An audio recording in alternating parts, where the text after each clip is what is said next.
Welcome, everyone, to episode 30 of the Golden Squeeze podcast. We made it to the Dirty 30, and now we got a lot to talk about, starting off with June 21st, Friday Night SmackDown, and we're also going to be talking about Monday Night Raw, but SmackDown in Chicago.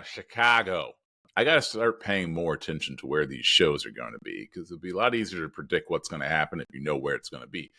CM Punk led off the show, cutting a promo talking about his dastardly behavior at Clash at the Castle, costing Drew McIntyre his opportunity at the World Heavyweight Championship. We knew with Punk, or at least you should have known with Punk coming into Glasgow and costing McIntyre his title at home, that McIntyre was going to come back and hurt CM Punk at his hometown, which ended up being exactly what happened. But Paul Heyman came out. Paul Heyman's been very scared recently of the bloodline, as he should be, and he pleaded with Punk, pleaded with him. And he said, he asked Punk for a favor, and his favor was, take me with you. The anguish in Paul Heyman's and the fear in his voice, he is a top-tier actor. He should be in movies. Unfortunately, he doesn't have the face for it. But I thought that the work done by him and all the parties involved in this segment was top notch. What do you think? It was good. I'm just trying to remember what all happened here. For the 4 viewers who are extremely disappointed they didn't have content last week, me and Josh were both out of town. I don't know if you saw. There was a gentleman who posted a comment in one of our Instagram posts who said, by the way, love the podcast. And I wanted to respond back, BS, you do not watch our podcast. And no, this is a legitimate person who I don't know. He made a comment and ended with, by the way, love the podcast. And I really do appreciate that. Yeah, thank you. I did not see that, but whoever said that, he's a liar. Whoever said it is a liar. He wouldn't say that. Okay, I remember now. So the bloodline ended up coming out, basically reminded Punk whose show it was, and I think something along the lines of, he needed to leave or acknowledge or do something. And then Cody came out with 2 baseball bats, and I hope he got Sting's permission before he did that, because he should have. Huh? It wasn't just Cody that came out. I thought right then, I thought it was Cody with 2 bats, and that kind of evened the odds of the fact it was 3-on-2. Was that not what happened? No, it's 3-on-3. It was Cody and Randall Keith Orton. He gave one of the bats to Randall Keith. I thought he gave one bloodline. I thought he gave one to Punk. Okay. No. Okay. He gave one of the bats to. I'm pretty sure that's what happened. Are you sure you're not mixing it up with the most recent SmackDown? There's been so much that happened. That may be the case. That may be the case. Giving one of the bats to. I could have sworn it was Randy, but maybe it wasn't. No, I think it was just. I mean, I could be wrong too. But anyways, good segment. The Paul Heyman stuff is great, but just with the more and more blatant him wanting to get out of there, you can see. I mean, we all see the writing on the wall where this is going, anyways. But no, it was. I enjoyed it. Good segment. What was next? Next up was a triple threat match for one of the qualifying spots for the women's Money in the Bank match between Bianca Belair, Elsie Green, and Michin. I was genuinely shocked at this, but I'm glad. I was pleasantly surprised. Me too. Yeah, well, I mean, I think that we knew that there was a 0% chance that Mia Yim was going to be in the match, or Michin. I guess, if we're being honest, I probably thought it was a 0% chance either one of them was going to win. But this was kind of the precursor to the way they booked pretty much every other Money in the Bank qualifier after this. All of them were not the... Well, I guess in your eyes, thinking that Carmelo Hayes and people like that are definitely going to win Money in the Bank. You probably weren't surprised by that result, but yeah, and they had Cargill lose. They had well, I mean, Cargill. Regardless of my personal bias, I don't think it was that big of a shock that Even on that she was a wrestler, for being honest. okay, now you're just being preposterous. I had forgotten that she was with the company, but I'm glad that she's still with us. Oh, is that you'll remember when when she gets that briefcase and she turns it into the shape of a watch after she wins it. But no, this is a good match. The crowd was into it. I think that was a good match. I think the right person won in the sense that I don't need to see Bianca in the main event scene. She's a star without a belt. She doesn't need to be in that match. Getting Chelsea Green in there. The only thing that I'm concerned about is I don't think they have really any star power in the match. Do they? In the women's Money in the Bank match, I'm trying to think that there's no real star in it. There's no Charlotte. There's no Becky. There's no Asuka. There's no Bianca. There's no Jade. But not that that's a bad thing. No. Because they need to develop new stars. No, furthering your point, yes, I think it's not needed for the. Okay. Let me go back with Bianca. And I don't think this match is suitable for a face. Never have, never will. This is suitable for the sneaky heel coming in and slithering in and getting it. With who is currently the champion and the prior ongoing issues with her still not trusting Bayley, from that ongoing story, I would have been okay from the continuing long storytelling they're doing now of Bianca winning and just doing a not typical face thing, but just getting her final revenge on Bayley and smacking her with the briefcase and taking the title cheaply just because of all that history. And because unless I've missed something, I don't think they've made amends and there's still a lot of tension there. But again, with that said, I'm glad the result was what it was, but it definitely left a lot of questions up in the air. It's like, okay, do you let the more popular, like Bianca, win as a face, or do you let one of the underdogs win it? And a lot of different moving parts, and I like that. It genuinely left a lot of available options. Is Bianca more popular than Chelsea Green? As soon as that came out of my mouth, I still think so. Yes, maybe, but it's like this. It's not this. It's not what the company would want it to be. I don't think. And you know what? And I could be completely off base here because I know not everyone that watches Monday and Friday watches Tuesday, but I truly think either people in the company or maybe the fans. I mean, her character is great anyways, but when she had that championship match against Roxanne Perez a couple months ago, that was a fantastic match. I think it reminded people of how good of a wrestler she is. Mm-hmm. And because now she's being exposed more, and since then she is being used more and not these short, goofy matches anymore. I mean, she still has that character, but it's not that. She's actually having matches now. And that's great.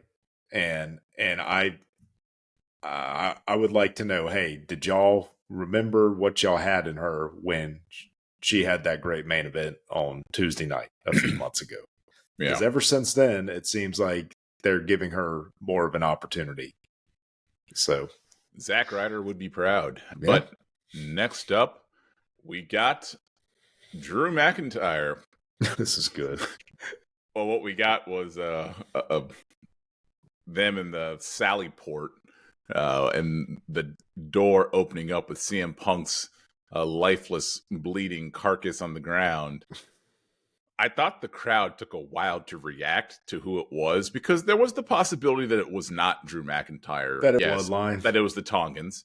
Yeah. But once you saw what he was wearing, you knew it was Drew McIntyre. They should have popped right away. Yeah, but then too, like with what was going on, because there was that interaction between I think it was it A-Town Down Under and DIY, and then you hear Mhm. the thud, and then it's slowly rolling up, and then you see Punk first, and then Yeah.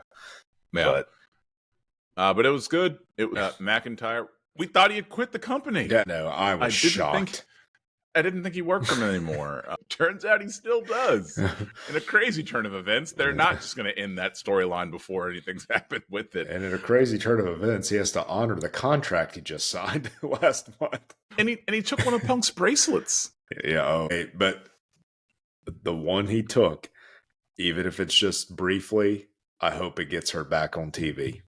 Even if we just get her in the crowd at SummerSlam, I hope AJ Lee is there. So yeah, I don't know if it's going to happen, but you know, I could see her being in the crowd. 5 years ago, is Punk going to be on a program? I would have told you no. So who knows? I could see her being in the crowd.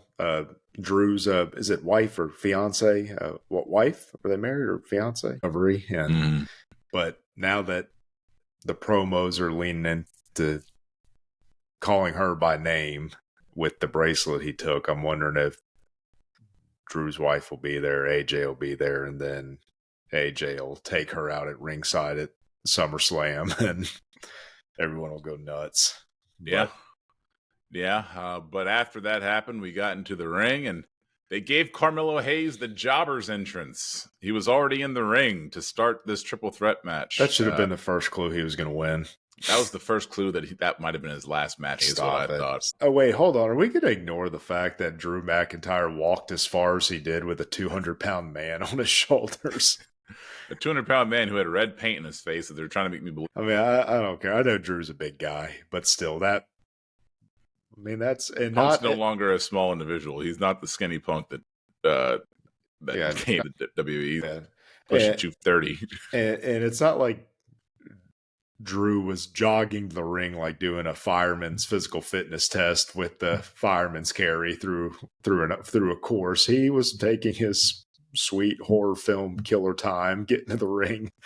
And he just took all that dead weight and just threw it off his shoulder. Dude, Punk just falls straight to the ground. Carcass dump was the best. I was like, ooh, that was a little bit of a thud.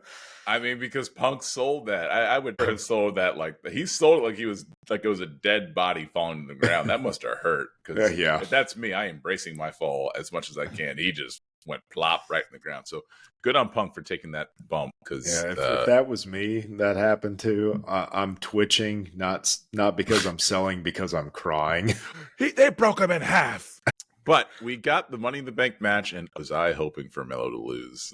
I want you to be wrong. My prediction is intact. Your prediction is intact. He won, not without some trickery, but he did get the win with a roll-up. Hey, all's fair in a triple threat match. Well, it's the only way that he could beat either of those two individuals is with a roll-up. Right. So good on him. Good on him for winning, showcasing what he's capable of. They didn't necessarily make him look strong, but you don't have to. You don't have to look strong. You just gotta win. And he got into the qualifying match. I know who I think is going to win, and we'll get to that once they round out who's going to be in the Money in the Bank match. Well, I'm a little upset right now. I mean, now granted, I have not finished Raw, but I think somebody who was probably going to be in the match, and again, these different stories that they have for potential things, it doesn't look like, now granted, I have not finished the last hour of Raw, but it looks like Kaiser is legitimately hurt. And so he will not be in the match. And I think based on some of the previous vignettes and the current character, and still just that, okay, would he cash in on a Gunther who is probably going to win at SummerSlam, with the old protege cash in? But now I think that's off the table with what I'm seeing. So, yeah. But anyways, so who do you think's going to win? I'm going with Melo for the men. He's going to win. No way. Not LA Knight. Yeah. No. Speaking of LA Knight, the next up was a segment with LA Knight calling out Logan Paul to the ring, but it turns out Logan Paul wasn't there. He didn't show up, and or so we thought. And then it led into a triple. Then after that, they had a triple threat match. Very brief segment. And that's a good segue into what happened next. We got LA Knight coming to the ring calling out Logan Paul, but Logan Paul did not initially show up. Instead, Santos Escobar came. And out of nowhere, Logan Paul comes and hits him with the big right hand. The big right hand, like the Big Show. He stole the Big Show's awful finisher, the big right hand. Yeah, it looks good when he throws that, man, and especially, I mean, he sold it good enough, but I mean, I just remember when Seth was selling that for him, that was beautiful. This is crumbling in a heap. Yeah. But then we got a Money in the Bank qualifier: Grayson Waller versus Kevin Owens versus Andrade. But Tongaloa and Tama Tonga, those damn Tongans, attack Kevin Owens. How dare they? And then we had to get Orton back out here and chased him off with the chair. And Kevin Owens was limping around the ring, and but he said he could compete.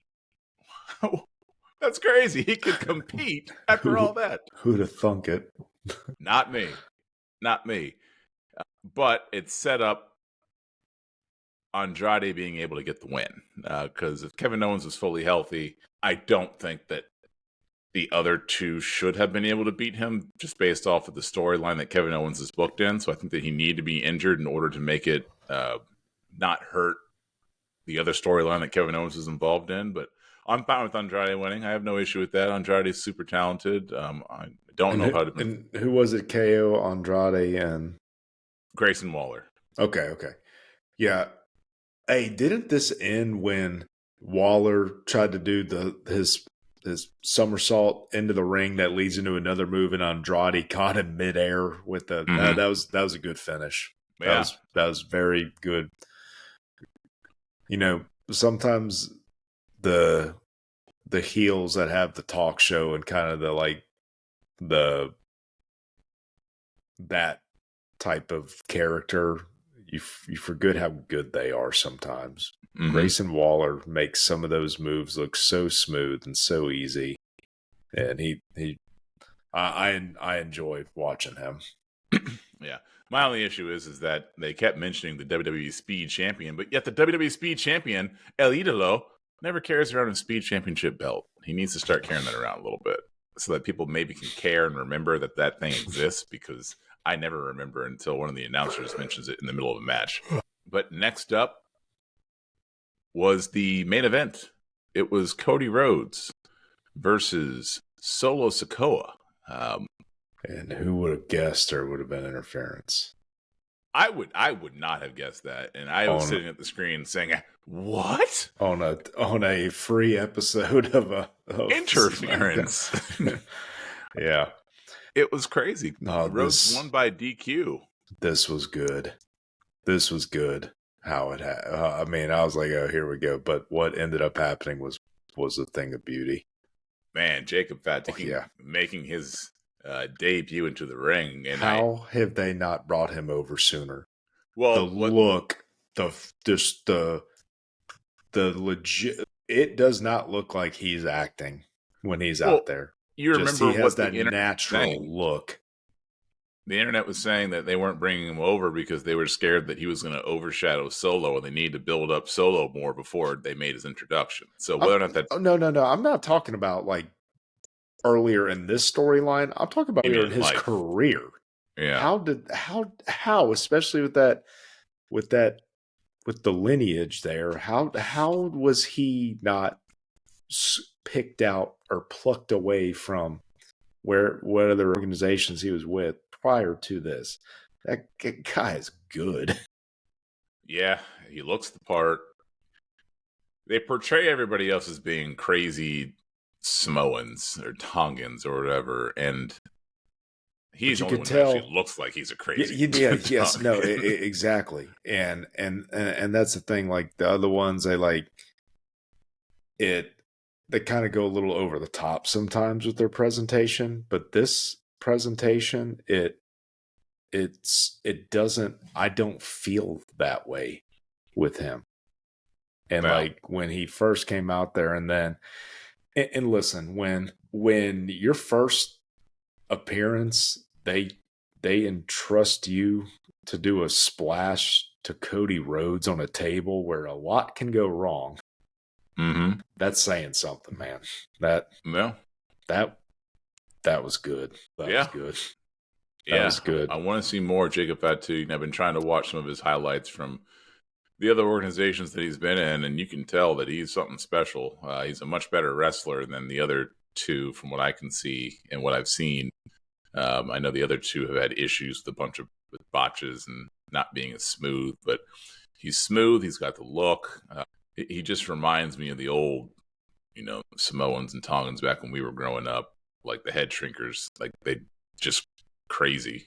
And he reminds me of the way that the Undertaker talks about Haku, just being a nut. Like that's he looks the part. The way that Paul Heyman is scared of Solo and Tama Tonga and Tongaloa, they aren't booked for Paul Heyman to act the way that Paul Heyman acts. Jacob Fatu looks like he should have been acting the whole time. So he looks the part. He looks like someone, he's wild. I don't know what he's going to do. He's unpredictable. He looks that way. The other guys, they're so clean cut and good looking. Tama Tonga's a good looking dude.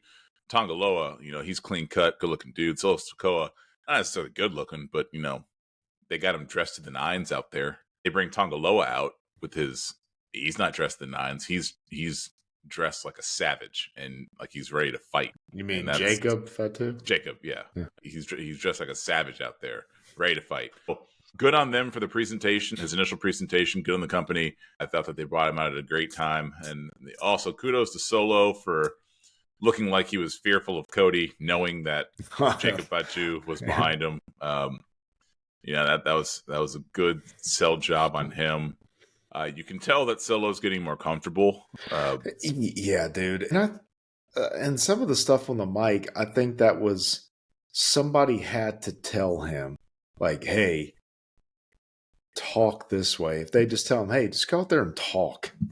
Just go talk normal. Yeah.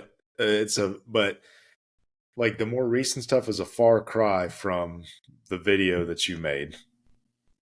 With that, Stevie is gone. Stevie Janowski from Malcolm in the Middle is gone. Yeah, and he's talking like an actual human being. Yeah, and it's good. It's good. But just let him be normal, or maybe. But then again, too, man, that's part of the downside of not having somebody or a guy who hasn't been around as long. Having him not talk for so long. And then when it's like, hey, now you're going to be talking a lot all of a sudden, Yeah. But I think they're getting over there because there's a big difference between him going a year or whatever it was without barely talking at that point in his career and Sting being up in the rafters for a year not talking. Sting was already a seasoned guy by then, and I always thought Sting was great on the mic. So, but I think that is all good now from what I've seen the past few weeks anyways. And hopefully that will continue. I didn't like the iteration of this group as much, but now I am there. I am here because I didn't think that any of these guys have been presented as of yet as a legitimate threat to a returning Roman Reigns. Now I feel that way. I am ready to see a match between Jacob Fatu and Roman Reigns right now. Yeah, but you're not getting that. I know, but I'm just saying, like, it's keeping me interested. I mean, I know it's going to be at some point Roman versus Solo, and I'm excited about that too, especially with everything's going on and what happens later. It got me more excited for that. But I'm just, great presentation of Jacob Fatu for sure. It's fair to say that the WWE and their writing and production team is on fire right now. Yes. They're doing a really good job of making something. I'm not going to say out of nothing, because obviously it's not out of nothing, but we've talked about this before. They're missing so many top stars, and so many people are not there. And if they can do this without them there, can't wait to see what happens when everyone's back up and running. So that wrapped up an action-packed episode of SmackDown, which then led into Monday Night Raw, which led off with Drew McIntyre, the Scottish Warrior, talking about his beatdown of CM Punk. He lifted up the bracelet, which had the names AJ and Larry on it. CM Punk's wife, AJ Lee or AJ Mendez, whatever her real name is, and Larry, his dog. So, I wonder if a fan made that for him or something. That is what Drew McIntyre indicated. Yes, I wonder if he actually wears that around, or whether or not they just made that whole thing up and just put it on him. I guess we'll probably never know the answer to that question. I don't know. Curious. They also revealed that Pat McAfee was not going to be on the show today. Did they give the reason why? I mean, I is it because of the Wyatt Six or yes, because did you see the glitches on the Pat McAfee show and stuff? And it was like flashing like liar or whatever. So I'm definitely curious to see where they go with that, because they've kind of given some clues. Well, I know it's getting down the line. As I said, we were gone for a while. I have seen some of Raw from today. And I'm getting ahead, but there was a video vignette thing involving Bo Dallas getting interviewed by Uncle Howdy, or like a therapy session or whatever, and very well done, as was the first one they did. Some of the dialogue kind of gives like a little bit of, it's like, okay, well, from that comment, that makes sense of why Chad Gable was targeted. But I haven't heard yet anything indicating like why the Pat McAfee show was brought up. But no. But yeah, I mean, I think that's kind of what the direction they're going in, is that it has something to do with that. Now, The Miz replaced Pat McAfee. Love The Miz. Mm-hmm. That being said, I will be a little bit critical. I wasn't as enamored with his commentary work on this particular episode. I didn't think that he was bad, but I just know The Miz can do better, in my opinion. He was fine. There was nothing objectionable about him, but I didn't think that he had the same energy that he normally does. I'm not going to pick too many nits like I normally do. I'll just leave it at that. This storyline with Punk and Drew McIntyre. I wonder if Punk hadn't gotten injured, how would this still be happening? McIntyre and Punk, would all this still be happening? No, I don't think so either. What was the original plan? Who? Seth. Punk versus Seth. Okay, so we wouldn't have gotten Drew at all. Main event of night one, and we wouldn't have gotten the main event from night one of Mania. I know that they have to have this long build for this, the way that they're handling it, but this is the way to do a long build. And how long have they been building this for now? 6 months? 7 months? No, I mean, a while. Yes. I mean, yeah, since Royal Rumble, essentially. Yeah, I only bring that up because I'm fine with the fact that they haven't fought yet. And it's been 7 months. Mm-hmm. Obviously, I want them to fight, but I haven't said, when's this going to be over with? It's not like the whole Uncle Howdy stuff where I was thinking, man, just pull the trigger. Like, I don't think that way. I think that they've done a great job storytelling for 7 months.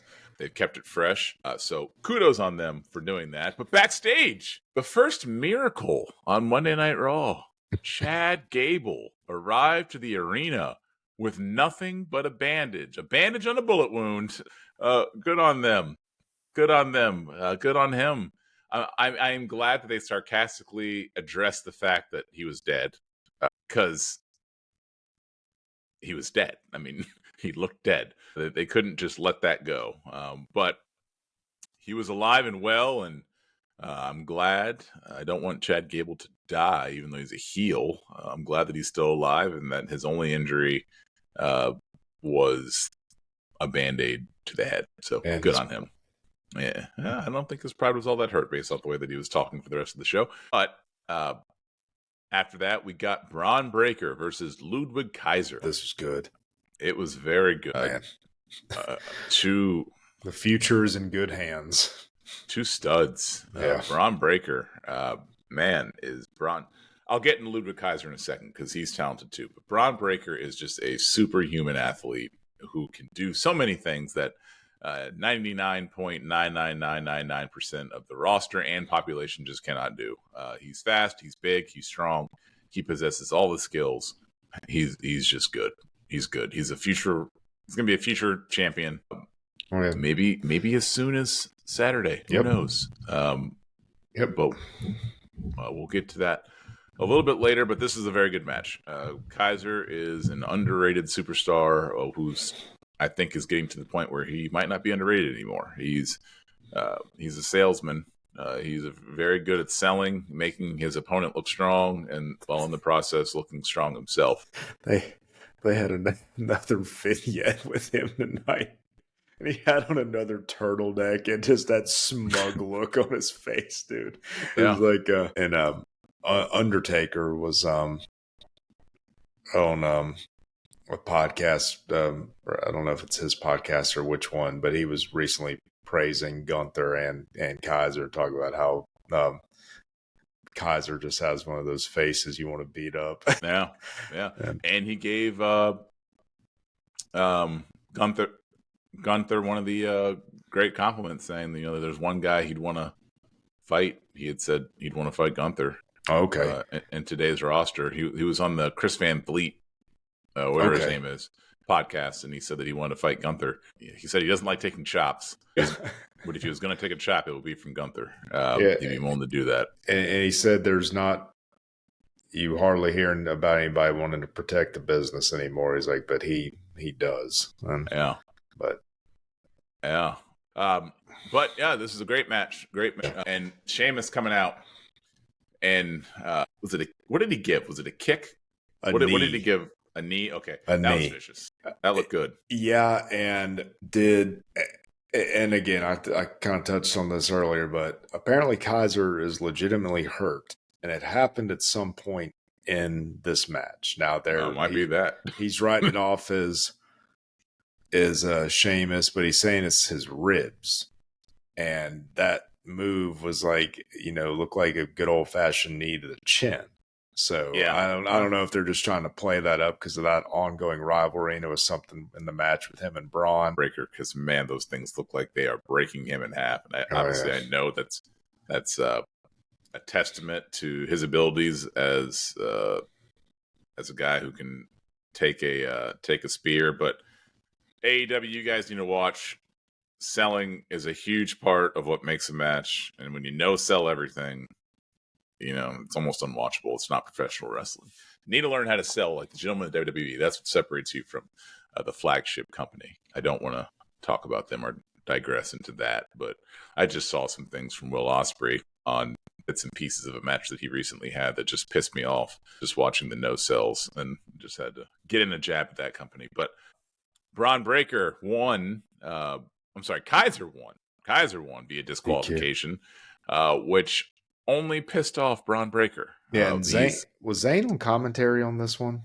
No, but they did see Zayn backstage, where he approached. He approached Braun Breaker, and because Breaker was banging on Pierce's door to get in, and and he asked for the match, and then Sami Zayn said, "Pierce, tell Braun Breaker that I will fight him at Money in the Bank." If that was me, I would have said, well, tell him yourself, because we're all standing 2 inches away from each other. We don't need a middleman. But he made the match official. So we are getting Braun Breaker versus Sami Zayn. What are your predictions for that match at Money in the Bank? Who is going to win? First off, I like that Sami Zayn. And I think I've griped about this on here before. I love his wrestling. I don't like the character he portrays of, the underdog trying to overcome all the dude, you're a great wrestler. We've done that before. We've seen it before. I like this.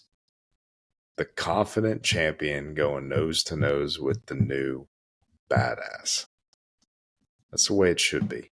Mm-hmm. And I like that Sami Zayn character, number one. And number two, I think the rumors are BS about Ricochet. I think he interferes and costs Breaker the match of Money in the Bank, and that he is re-signed with the company. So everything. That's my personal opinion. Everything in my head is telling me that Braun Breaker is going to win. However, if you look at the entire storyline that Braun Breaker's had for the past month, someone's interfered in every single one of his matches. I don't know why that would stop at Money in the Bank. So would it be too early to give him the Intercontinental title? Probably. Could he handle it? Yeah, yes. I think so. The only reason I don't think it's too early is because he, and yes, I know just what you said before about NXT compared to the main roster and this and that, but he was the NXT champion multiple times. He did great work there, had fantastic matches with the likes of Dragunov and a slew of others. I think he's ready, but I think storyline wise that something is going to happen involving Ricochet is my opinion. That's just my thoughts. And yeah, but we'll see. I mean, but would I honestly be surprised if they had Breaker win? Would you be surprised if Sami Zayn hulked up to beat Braun Breaker clean? Yes. At Money in the Bank. Yes. Yes, I would. Clean. All right.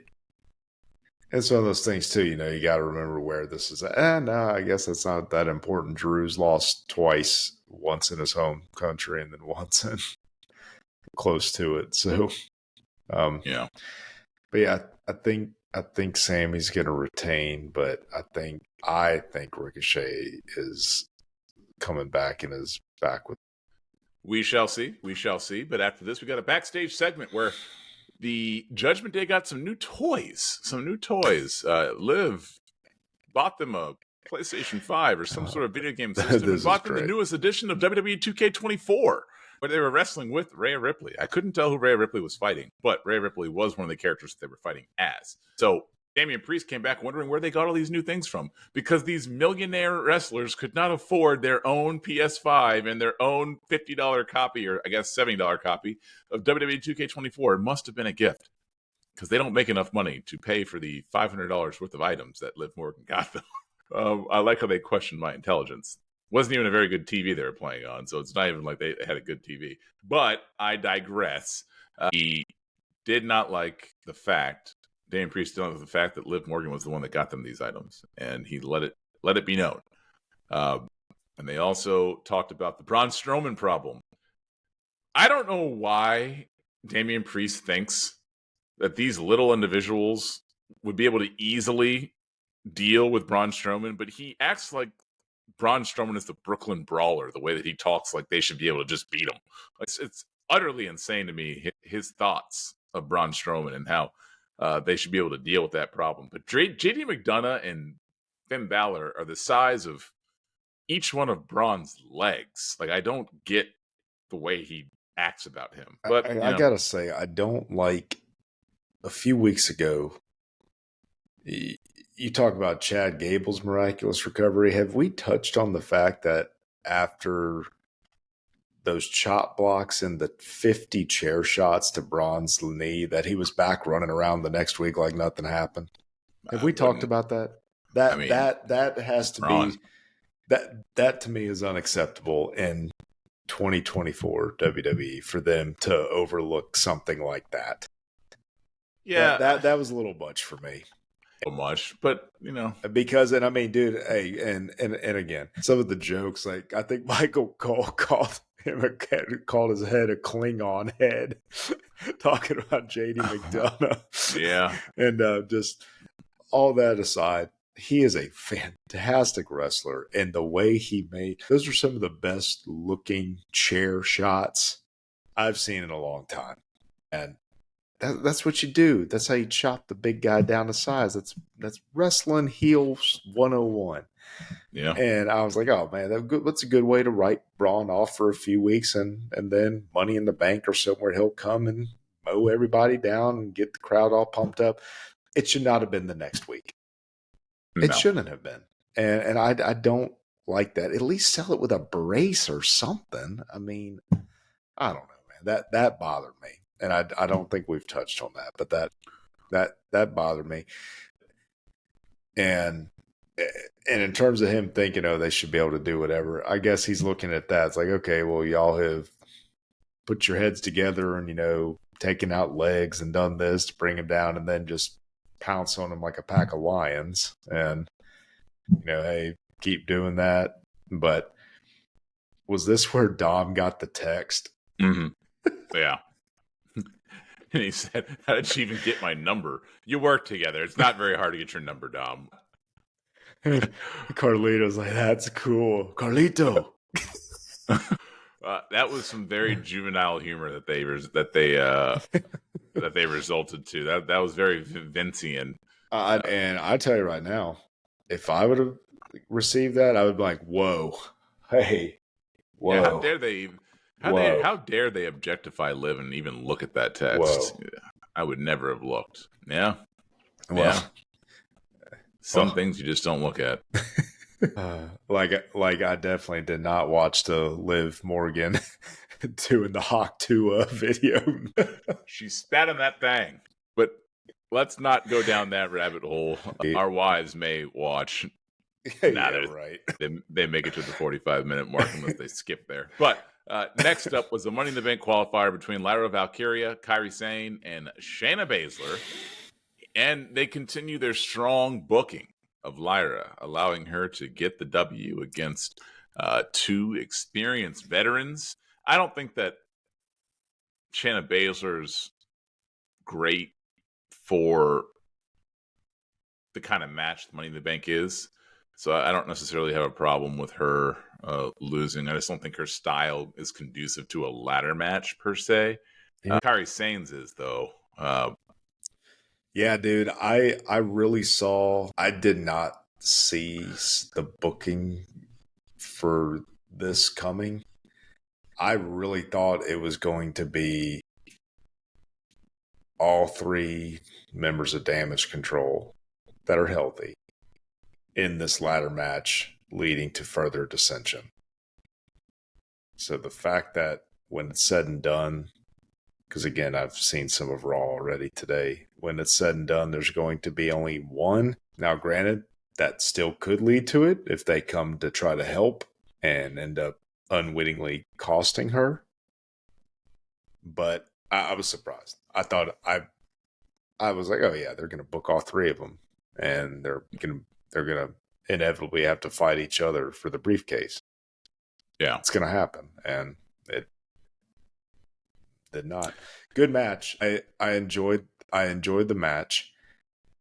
But I hope they don't push Valkyria to the point where the fans turn on her, because she is uber talented. She is. I think she's different from Braun Breaker in the sense that the fans would be okay with Braun winning early. I don't know if they feel the same way about Lyra. I think they got to build her a little bit more to get the fans behind her, because if they just put a title on her or give her the briefcase this early, I don't think it would work. They're not. And I'm telling, dude, I don't see a situation where Tiffy Time does not get this briefcase. Could you imagine Chelsea Green with the briefcase? Yeah, that'd be fantastic too. But especially with the partnership with Nia Jax right now, going on with Tiffy and her kind of on the same page, it just has all the readings of Tiffy turning on Nia, like in an opportunistic manner to get the belt after Nia wins it at SummerSlam. Yeah. And but we'll see. I mean, hey, but with that said, I think with who's in the match, the only way the fans aren't going to be that they'll get over Chelsea not getting the surprise win is if it's Tiffy that wins, because she's over big time. Yeah. And I mean, they love her. Yeah. And so I think, I think, you know, the crowd is going to go crazy when Chelsea gets close to that briefcase. But I think they're going to be let down, but they're going to be perfectly okay with Tiffy getting it. And I'm going to ask the same question I asked you about if we were going to see a soul snatcher off a ladder and how many times. You think we're going to see the prettiest moonsault off the top of a ladder? Yeah. I don't know. Top? Yeah. She's athletic enough to do it. Top? Yes. Oof. Because Or the even Soul that Snatcher resolve was pretty low on the ground. I do. I mean, remember. but in her defense, the way she does it, where she like gets uses the leverage of something like she's climbing the wall. I guess the more I look back on it, they didn't really have many options for the way she does the Soul Snatcher. Because it's not like she's Spider-Man. It can scale all the way up to the top and do. That was going to be tough. I guess. But, dude, did you see that thing I sent you earlier? I didn't know she did that move. No. Look good. I was like, why is she not using that too? Am I hearing correctly? They said that she was a teammate of Simone Biles. Is that true, or are they just doing what they normally do and just using hyperbole? No, I feel like she was a very, very talented gymnast. Yeah, but there's talented gymnasts, and then there's Simone Biles. Well, I mean, what's her real name? Tiffany Shred. I don't know. Her real name is Jessica Woynilko. I'm just going to look her up as Tiffany Stratton. And wait, Stratton comes to WWE after taking the gymnastics world by storm and being named to the 2016 U.S. national team. Still don't believe it. Jessica Woynilko.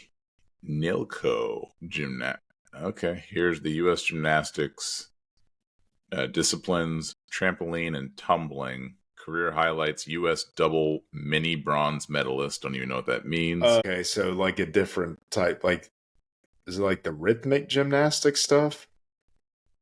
I don't know what trampoline and tumbling is. Yeah, I don't believe that she is with Simone Biles, but I do believe that she's a skilled gymnast. Well, we digress. Okay.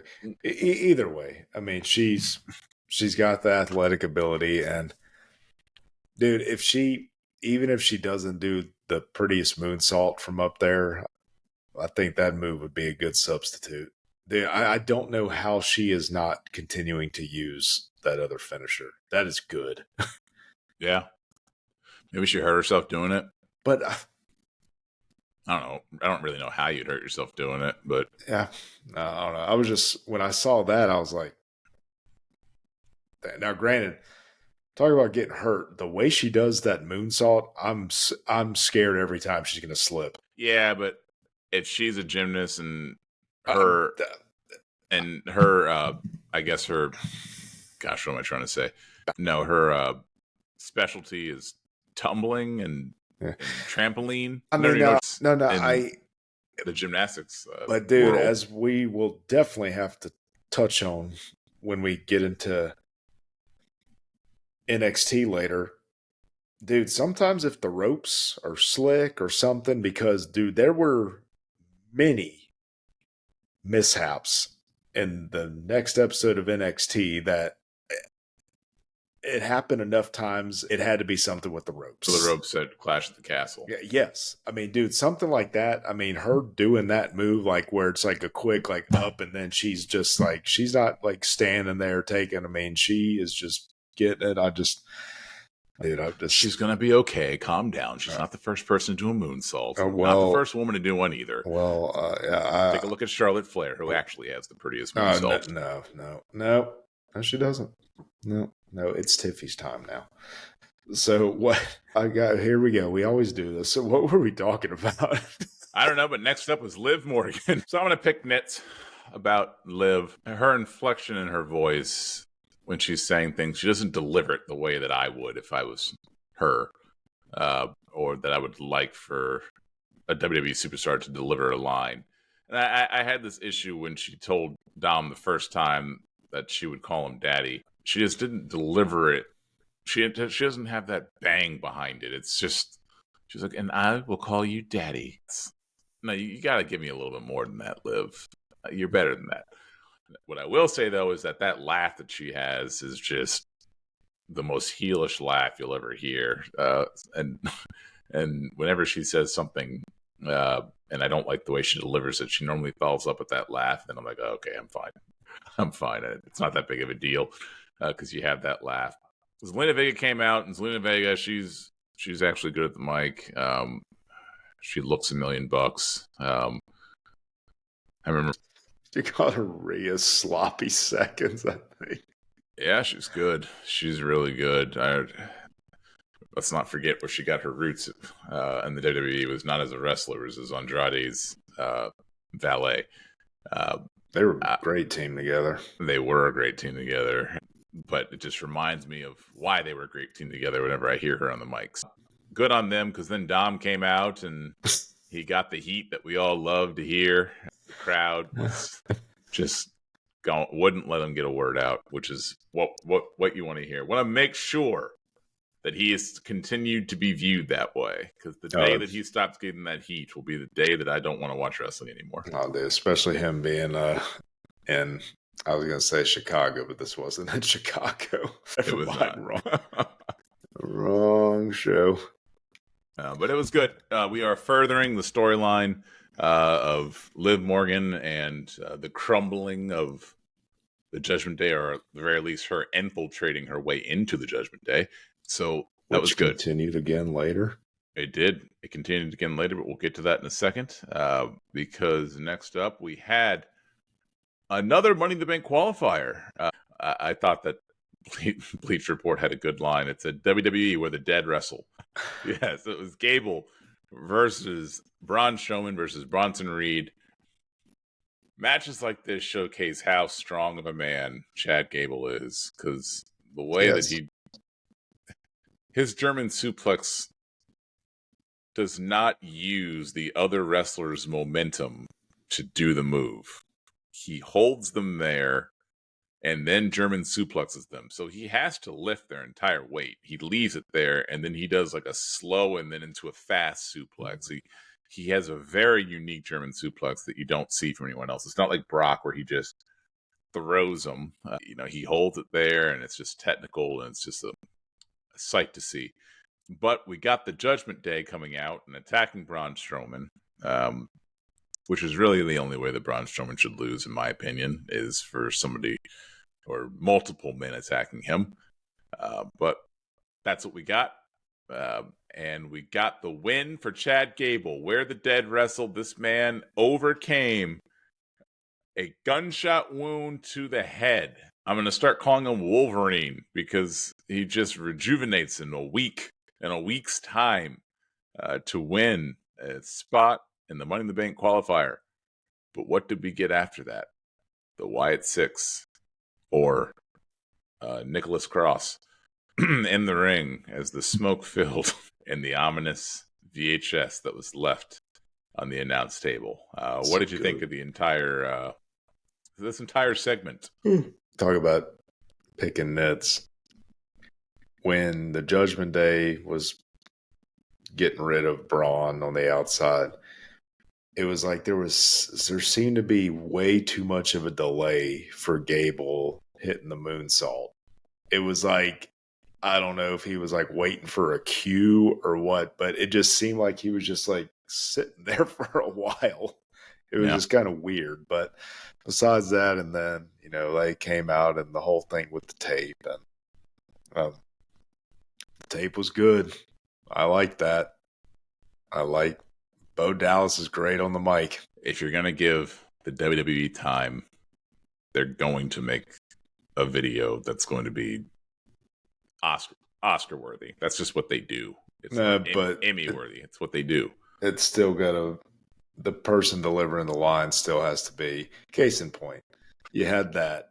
And then you had the Josh Briggs video from a couple weeks before. We're not comparing an NXT production value to a Raw or SmackDown. It's the same money. It's not the same talent, though. You give them talent and you give them time. No. Because look at the build-up to Stand and Deliver, the show in Philly, WrestleMania weekend. Yeah.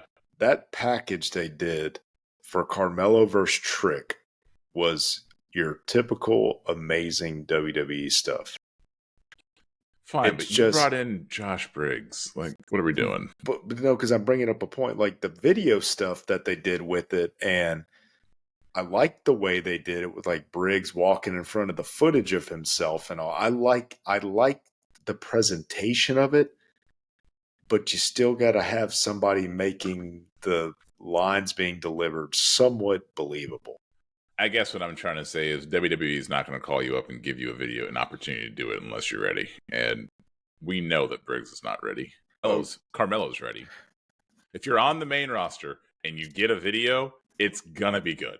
Okay. I can't knock when they did it poorly. I thought what you were saying was, I'm sorry, I misunderstood. I thought what you were saying is like, it wasn't that it was necessarily that great of a delivery. It's just they had the time to make it good. No, I just mean that if you're on the main roster and they're giving you a video, gotcha, with that production team, it is going to be good. It's going to be good. As long as if it's a pre-tape segment, if it's something that's trying to hype up something else, they're the best hype men in the entire world. DJ Khaled would be proud of the hype men that the WWE production team has grown to be. Yeah, but it was a good conversation. It almost makes me wonder. I mean, is he Uncle Howdy? Is that his chin? Is that his chin? I'm not. I was starting to question myself. Yeah, I know we're getting a little ahead here, but screw it. We'll recap. We'll recap later too. But in another one of these tape segments, in a future episode, he talks about there being false prophets who manipulate their followers to fulfill their self-serving goals or something like that. That to a T is what Gable is doing. So a little bit of light being shed on that and the direction it's going in terms of Chad Gable, but I'm still unsure of the McAfee stuff at this point. But yeah, I'm guessing they'll get into that. And but yeah, so at least because they made us wait a long time for this. I thought it would just be a little more clear as to why they're doing what they're doing. And personally, I know they got to kind of introduce stuff, but I think some of the dialogue in the second one should have been put in the first. It's like, okay, why are y'all doing this? It should be a little more like, at least give a little bit, you know? Well, if there's one thing that we've learned from Triple H's regime is they are not going to rush anything. No. It is going to be slow. It is going to be methodical, and they want to draw you in. So, not surprised. What I am surprised by is Chad Gable going back to Alpha Academy after this segment to ask for forgiveness. Otis was not having it. Otis said, nope, I am glad that you are okay, but you do not treat family that way. These are my family. You are not. This is good, dude.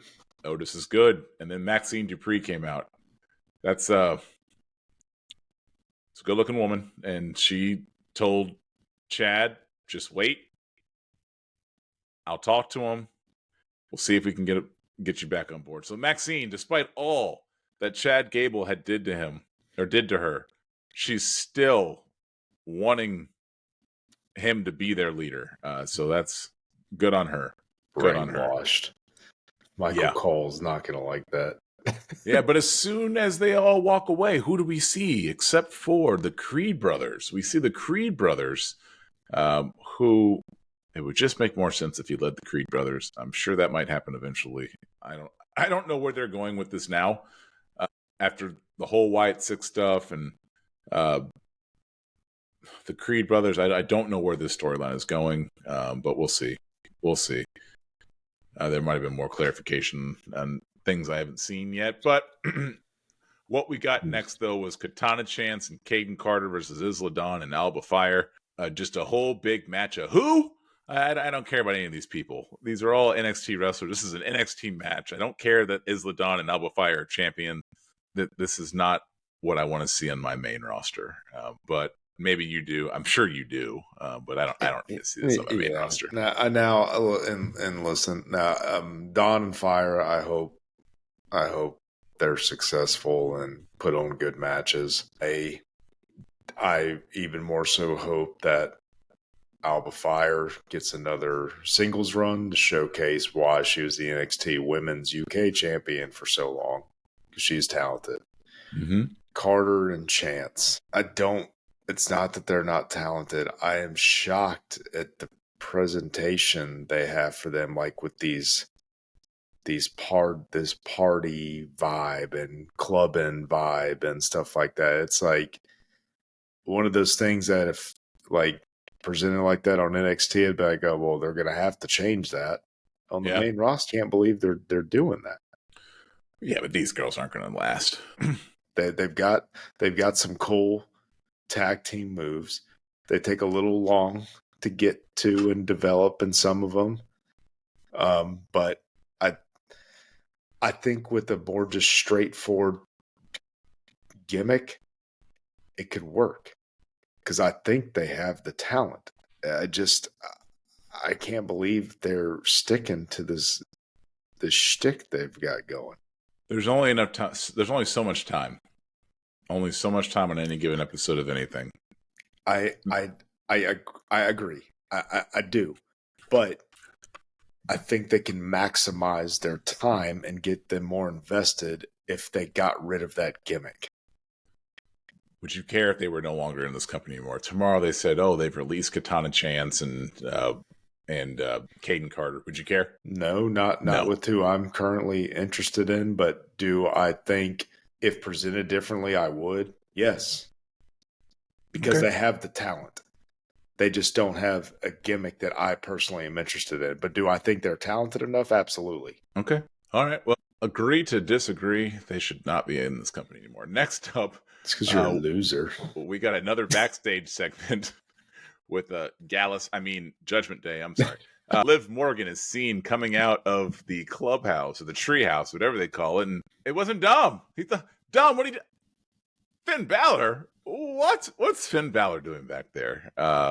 Finn Balor was trying to show Damian Priest that Liv Morgan is truly an asset, not a hindrance, to the Judgment Day, because she was going to be working on getting JD McDonough and Finn Balor a tag team championship match, which she ultimately was able to do. We'll get to that in a second. But what is really going on between the two of them? What is going on in that relationship? And what is causing Finn Balor to stray so far away from Ripley? What is your take on that? I think in the end, if a little foreshadowing, if they all break away or whatever, it's gonna be split. It'll be like Balor, McDonough. I'm not sure where Carlito's going to fall in, but definitely Balor, McDonough, and Liv on one side, and Dom, Priest, and Rhea on the other. Liv is using Dom as a pawn to get at Rhea.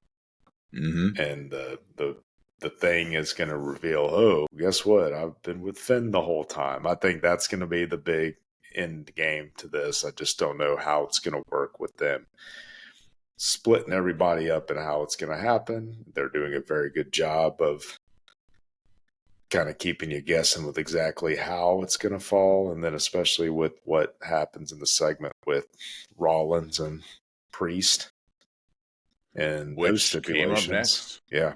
No, we got Rollins and Damian Priest coming eye to eye before their match at Money in the Bank, and a stipulation was added that I guess they didn't need to ask Adam Pearce about. It was just a man-to-man side bet. They just made a side bet. Apparently, you can just make side bets in the WWE without running it by Adam Gentleman's Pearce. agreement. Sami Zayn couldn't even get a match with Braun Breaker as they're standing right next to each other with Adam Pearce standing right there. Seth Rollins can just go ahead and just say, okay, we're just going to get him at a Judgment Day. But yeah, we get the revelation that if Seth Rollins wins, Damian Priest has to leave Judgment Day. Do you think that makes it more likely that he wins or loses because of that stipulation? I don't know. And then if Priest wins, Rollins cannot challenge for the title as long as Priest has the belt, correct? Yeah. So for 2 more weeks. Well, you know, I'm just trying to think in my head of who, if it's not Gunther, who, okay. I think Rollins is going to win. Priest versus Balor at SummerSlam. Gunther versus Rollins at SummerSlam. And if that doesn't happen, the only other logical thing, because I don't know, because it's going to be Drew and Punk. So it would have to be a triple threat of Seth, Gunther, and Priest. No reason why they can't do that. So, but I think it's going to be one of those two. I don't see it being Priest versus Gunther head up. I think it's either going to be Priest versus Balor with the Judgment Day stuff or a triple threat. Gunther, to me, was the best part of this promo when he came out. And, I mean, what a line.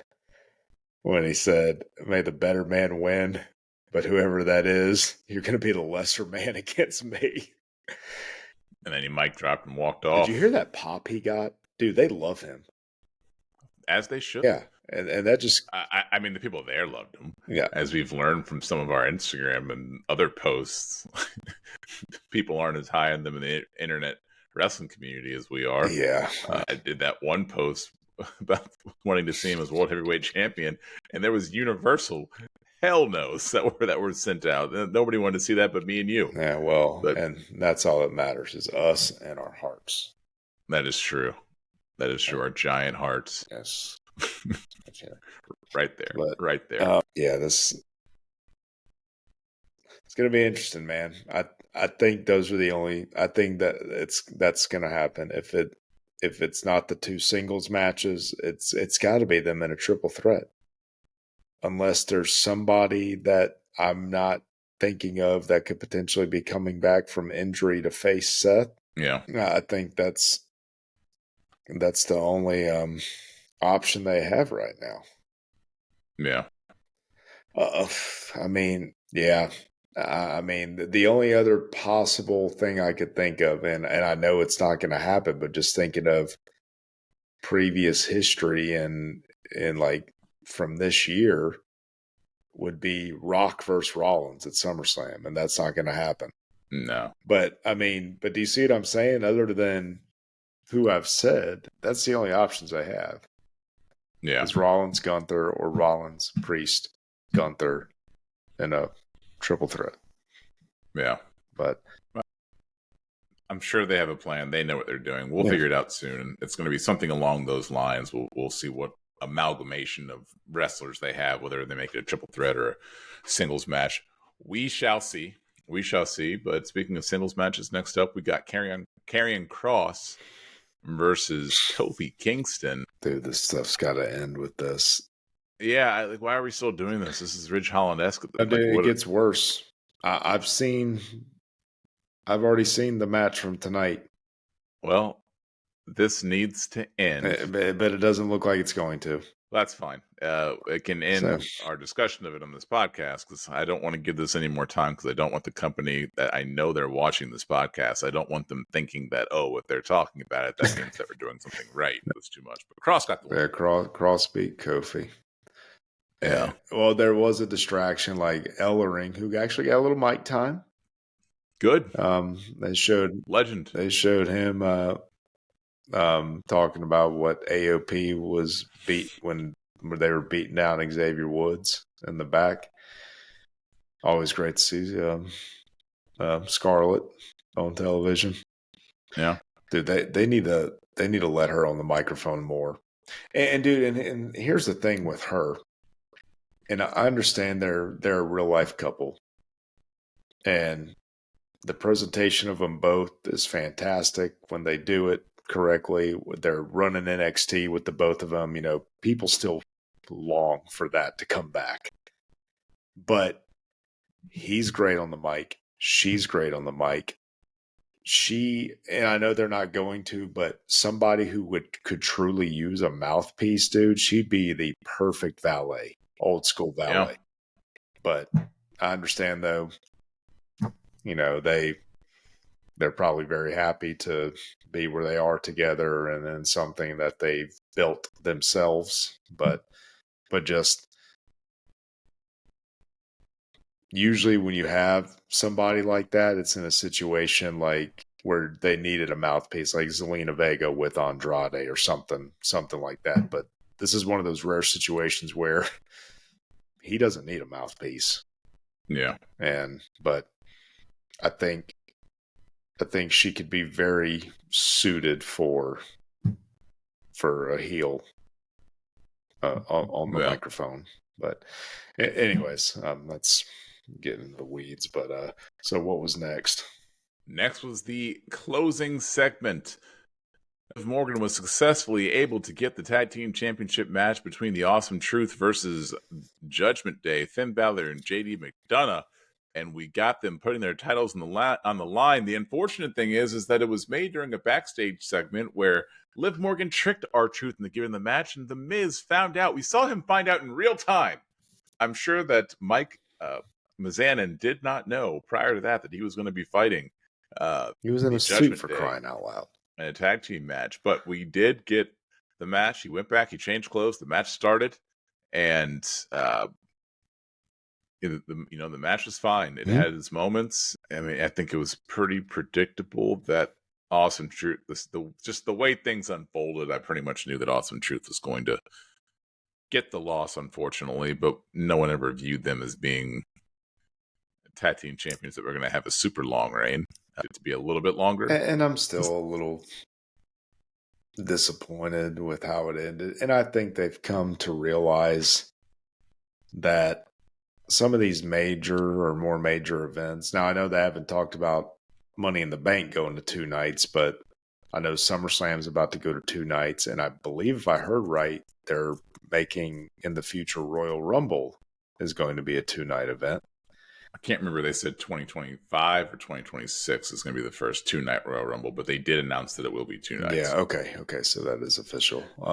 What they should do is both main events, and this is not something we should be talking about right now, but I'm going to do it anyway. One night is the men's, one night is the women's. Those are the main events. And then for sure. Or the only other way to do it is you have the men and the women Royal Rumbles on one night, and then all the actual matches on the other. Only 2 ways to do it. I think it's going to be 1 and 1. But that allows you to showcase the title if you have it 2 nights and you have the championship be the main event of one of the nights, which you don't need for the Royal Rumble. Royal Rumble is a gimmick pay-per-view, and it's the best gimmick that they have going. I think that some might argue that Money in the Bank may have overtaken that. Not me. Love the Royal Rumble. It is always going to be my favorite, even if they have been lackluster over the past few years. I'm always going to be excited for it. It's just never going to change. I think this will kind of alleviate some of these issues they're having now, like not having enough time on these pay-per-views to get all the matches in they want to. And I know it used to make it feel special time to time, like, in the Attitude Era when they would do a major title change on TV. Mm-hmm. But like now, do all the build-up on Raw and SmackDown, but the titles, I like the title changing hands at a PLE. That's just me. And yeah, that's my thoughts on that, I think. And so not only did that happen, but then as they're going to do, there's going to be a tag team title match on the SmackDown before Money in the Bank, because I guess they can't get that in either. Yeah. And yeah, those titles should be defended at those PLEs. That's how I feel. But Yeah. but again, on the same breath, they're riding a hot streak of selling out their Raws and SmackDowns and a lot of their live events, and just if they know they're periodically going to get the mid card titles on the line at these events, I'm sure that draws more interest too if they know that ahead of time. So yeah. But anyways, JD McDonough should go in the Hall of Fame. I don't think that was intentional. I hate to burst your bubble. I think it was a botch. When he slipped in the ropes. Yeah. But it was awesome. But I'm almost 99.9% certain that was a botch. But is he jumping up to fall down again after taking that move? There's no way he meant to fall through the bottom two ropes. I just if he is, then he is one of the greatest wrestling if you minds haven't seen of this that, generation. Y'all need to go check that out. R-Truth did a 10-knuckle shuffle on Balor and McDonough, and Balor popped up like he had taken a stunner, like some people sell it, and went and fell through the bottom two ropes out onto the arena floor. Don't believe that was I watched it, and when you sent it to me, I was like, huh, that looks amazing, but I don't know if people should do that. And then when I went back and I watched Raw, and I had on my big TV as opposed to watching it on my phone, I said, no, I don't think that he did that on purpose. But I'm going to say because it makes it that much better. I think he meant to just sit down and let the ropes be on his back or something along those lines, or maybe even fall through the top two ropes. But to fall through the bottom ropes, I don't even know if I've ever seen anyone fall through the bottom ropes before like that. It was awesome. Yeah, it was awesome. If it was on purpose, it was amazing. If it was by accident, it was amazing. Just good overall. But the heels won. Judgment Day got the belts back. Yeah, they got the belts back, and the Awesome Truth, their reign is over. I can't imagine they get another opportunity. Yeah. So sorry, guys. Yeah. You will be missed. Still good for them for them giving them that WrestleMania moment. That was cool. Something we did not bring up during the Rollins Priest Gunther promo is Priest told Rollins the Judgment Day needs him more than he needs Judgment Day, and that'll play into some stuff later. So the heels were standing tall, and one thing we forgot to mention was that Liv Morgan was standing tall with them. She celebrated with them, and they embraced her, which I'm sure is not going to sit well with Damian Priest, but that is how the show ended, with a title change, which you don't see as much as you used to. So good on WWE for having titles change at a Raw or SmackDown. But that wraps up episode 30 of the Golden Squeeze podcast. If you like what you heard and like what you saw, go ahead and hit that like button, hit the bell icon, subscribe, and we'll see you next time on the Golden Squeeze podcast. Yeah.